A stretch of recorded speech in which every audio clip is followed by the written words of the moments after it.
আসসালামু আলাইকুম। আমার আজকের রেসিপি ভ্যানিলা আইসক্রিম। এখন যেহেতু অনেক গরম পড়ছে, তাই আপনি খুব সহজেই কিন্তু বাসায় এই ভ্যানিলা আইসক্রিমটি তৈরি করে নিতে পারেন। আর এটা বাসায় তৈরি করলে আপনার খরচও অনেক অংশে কম পড়বে। যেটা আপনি বাজার থেকে 1 লিটারের দাম দিয়ে কিনবেন, সেই 1 লিটারের দামের পরিমাণে আপনি বাসায় তৈরি করলে 5 থেকে 6 লিটার তৈরি করতে পারবেন। চলুন দেখে নেই কীভাবে বানাতে হয়।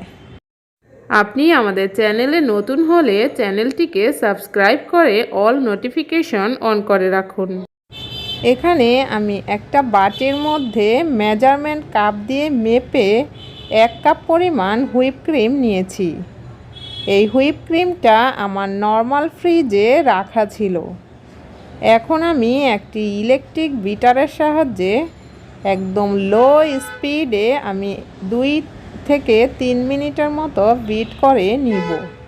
আর অবশ্যই স্পিডটা কিন্তু লো স্পিডে বিট করে নিতে হবে। আপনি যদি এখানে হাই স্পিড করেন তাহলে কিন্তু এটা ফেটে যাওয়ার সম্ভাবনা থাকবে। এখন 1 কাপ মেজারমেন্ট কাপে 1 কাপ হুইপ ক্রিমের জন্য এখানে আমি হাফ কাপ পরিমাণ কনডেন্স মিল্ক নিয়েছি।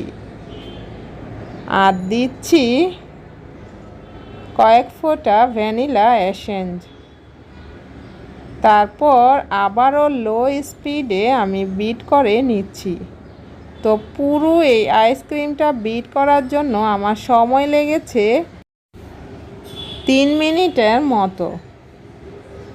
তো বিট করতে করতে যখন দেখবেন যে এই ক্রিমটা একদম অনেকটা ফুলে গিয়েছে আর ফ্লাফি হয়ে গেছে, তখন কিন্তু বিট করা বন্ধ করে দিতে হবে।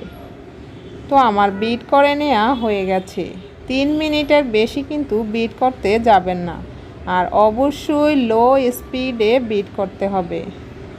বিট করে নেওয়া হয়ে গেলে এখন একটা বক্সের মধ্যে আমি এই মিশ্রণটাকে নিয়ে নিচ্ছি। তো বক্সটা অবশ্যই একটা পরিষ্কার বক্সের মধ্যে নিতে হবে।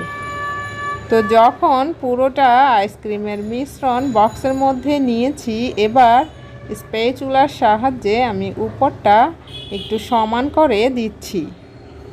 সমান করে নেওয়া হয়ে গেলে তারপর একটি র্যাপিং পেপার দিয়ে এইভাবে একটু চেপে চেপে দিতে হবে। এতে করে আপনার আইসক্রিমটা আইস হয়ে যাবে না। তারপর ঢাকনাটা খুব ভালোভাবে বন্ধ করে ওভারনাইট ডিপ ফ্রিজে রেখে দিতে হবে। তো পুরো একটা রাত্র ডিপ ফ্রিজে রাখার পর আমি বের করে নিয়েছি। দেখুন আইসক্রিমটা খুব সুন্দরভাবে সেট হয়ে গেছে। তো আপনি অনেক চওড়া দাম দিয়ে বাজার থেকে না কিনে কিন্তু খুব সহজেই বাসায় আপনি তৈরি করে নিতে পারেন। এটার টেস্ট কিন্তু বাজারের আইসক্রিম থেকে কোনো অংশেই কম নয়, বরং এটার টেস্ট আরও বেশি হয়েছে। তো রেসিপি ভালো লাগলে লাইক দিতে ভুলবেন না। আল্লাহ হাফেজ।